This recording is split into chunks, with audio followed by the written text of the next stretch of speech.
Bom dia, meus irmãos. Hoje eu vou voltar com as 100 perguntas e respostas da Bíblia. Eu vou ler algumas passagens. Não vou ler muito porque eu acho que os vídeos curtos é mais fácil para a pessoa ler. Por mim eu fazia era longo, mas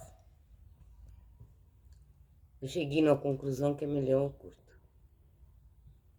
De acordo com o Antigo Testamento, qual foi o pecado cometido contra Adão e Eva? Todo o relato de Gênesis 3 é altamente simbólico, a começar pelo tipo de animal escolhido para representar o inimigo de Deus. Pois a serpente, além de ser um animal astuto e traiçoeiro, era também uma imagem venerada nos cultos cananeus, com os quais Israel entrou em contato, pois tratava-se de povos vizinhos. E por ser o pai da mentira, o demônio começa a dialogar com Eva, perguntando se Deus proibiu comer do fruto de todas as árvores. Não, disse Eva. A árvore proibida é aquela do conhecimento do bem e do mal. O que será conhecido entre o bem e o mal? Duas possibilidades devem ser escolhidas: bem e mal. Significaria tudo, portanto, eles teriam a onisciência. Seria saber discernir entre o bem e o mal. Por isso, toda pessoa adulta tem que saber. Os autores explicam o verbo conhecer, aqui como determinar, decidir por si mesmo o que é bom e o que não é, e por ter toda a liberdade de agir conforme escolhas, sem ter uma lei superior. Logo, essa árvore tinha que ser proibida a simples criaturas mortais, pois faz parte do estado da criatura a dependência para com o Criador.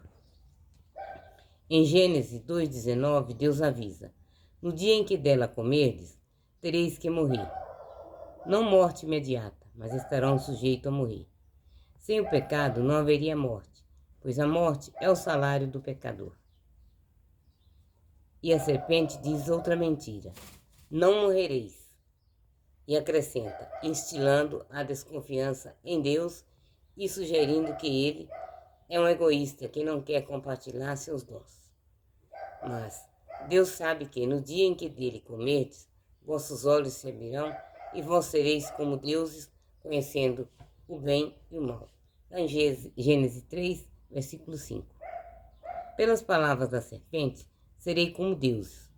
Percebe-se que a tentação que tiveram os primeiros pais foi a do orgulho, da soberba, da ambição.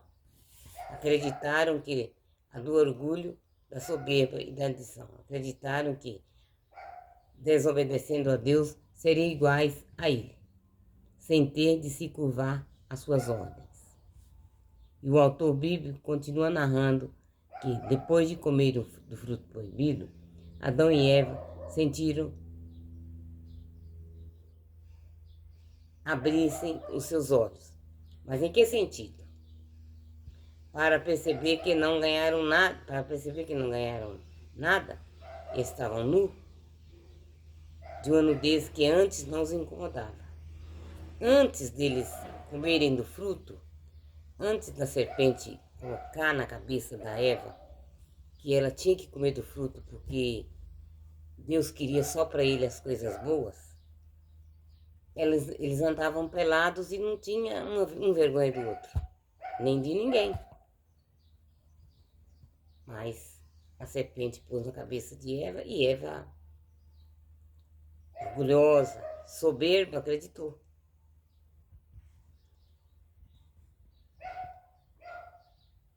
Assim, o ser humano quis ser igual a Deus e pecou por orgulho. Ela quis ser igual a Deus, aí ela pecou. Por causa do orgulho. Também por desobediência, pois todo pecado inclui uma desobediência. Nós, quando pecamos, nós estamos desobedecendo ao nosso Criador. Duvidou de Deus, acreditando mais nas sugestões do maligno.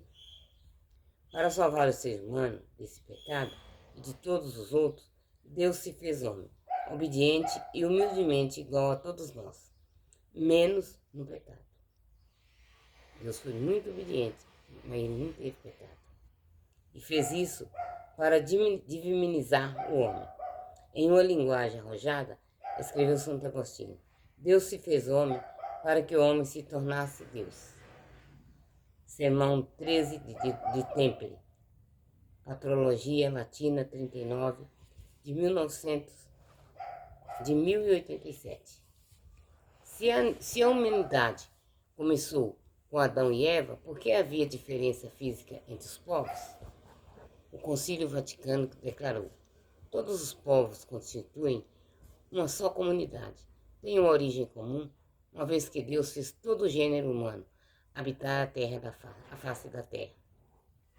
E disse também: Deus quis que todos os homens formassem uma só família e tratassem mutuamente como espírito fraterno.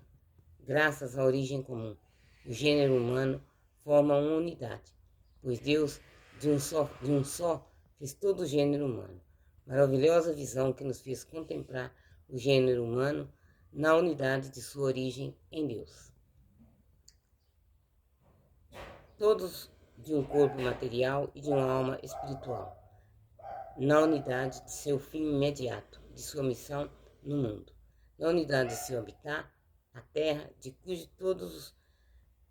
cujo bens, na missão no mundo, na unidade de seu habitat na terra, de cujos bens todos os homens, por direito natural, podem usar para sustentar e desenvolver a vida, na unidade do seu fim sobrenatural. Deus mesmo, ao qual todos devem entender, na unidade dos meios para atingir esse fim, na unidade de seu resgate realizado em favor de todos por Cristo. Esta lei de solidariedade humana e de caridade, sem excluir a rica variedade das pessoas, das culturas e dos povos, nos garante que todos os homens são verdadeiros irmãos. Se aceitarmos que o homem, tal como o conhecimento, surgiu há 500 mil anos, podemos imaginar que muitas modificações ocorreram no seu físico. Com o passar dos anos, o DNA, o código genético, vai se modificando. De geração em geração, ele sofre mudanças, que são pequenas, que é impossível notar. Somente observando várias e várias gerações é possível ver as mudanças que são causadas por ele. Hoje em dia, a maioria dos cientistas rejeita o termo raça para se referir a seres humanos. Afinal, são insignificantes as variações genéticas entre um europeu e um africano, entre esses e um asiático. Por isso, só há sentido em falar de uma única raça humana. Mas como explicar as diferenças tão visíveis entre esses mesmos europeu, o africano e o asiático? Essa diversidade apareceu depois de muitos séculos, à medida em que o homem precisou se adaptar ao seu habitat no planeta. Assim, um lugar mais frio e pouco ensolarado criava uma pele mais clara que ajudava a aproveitar melhor os raios solares. Um fator mais quente criava uma pele mais escura, mais resistente ao calor e aos raios solares. A mesma coisa aconteceu com os cabelos e outros elementos físicos.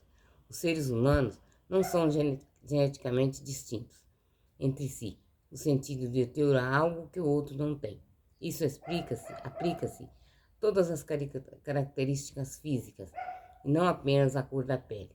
Classificar o gênero humano por raças, ou mesmo por etnia, é um meio perigoso de separação de indivíduos, pois quando aplicado à espécie humana, pode levar, como levou algumas vezes na história, a uma busca pela supremacia de uma raça em relação à outra.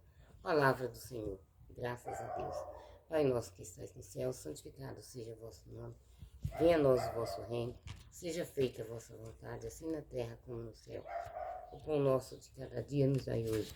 Perdoai as nossas ofensas, assim como nós perdoamos a quem nos tem ofendido. E não nos deixeis cair em tentação, mas livrai-nos do mal. Amém. Ave Maria, cheia de graça, o Senhor é convosco. Bendita sois vós entre as mulheres, e bendito é o fruto do vosso ventre, Jesus. Santa Maria, Mãe de Deus, rogai por nós, pecadores, agora e na hora de nossa morte. Amém. Uma boa sexta-feira a todos, meus irmãos. Uma boa manhã a todos. Até.